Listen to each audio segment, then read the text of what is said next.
Vote যত এগোচ্ছে ততই বাড়ছে বীরভূমের রাজনৈতিক উত্তাপ। শনিবার রামপুরহাটে সকাল থেকে রাত পর্যন্ত টানা প্রচারে ব্যস্ত থাকলেন বিজেপি প্রার্থী ধ্রুব সাহা।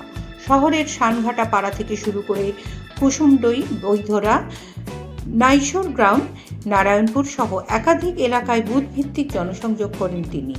চায়ের দোকানে আড্ডা থেকে কর্মীদের সঙ্গে বসে খাওয়া সবেতেই দেখা গেল তার সক্রিয়তা। গ্রামীণ এলাকাগুলিতে সাধারণ মানুষের সঙ্গে কথা বলে তাদের সমস্যা শোনার পাশাপাশি কেন্দ্রীয় প্রকল্পের কথাও তুলে ধরেন তিনি। দিনভর এই প্রচার কর্মসূচিকে ঘিরে এলাকা জুড়ে যথেষ্ট সাড়া মিলেছে। এখন সেই জনসমর্থন ভোটে কতটা প্রভাব ফেলবে সেদিকেই নজর রাজনৈতিক মহলের। Bureau report, Bolpur news.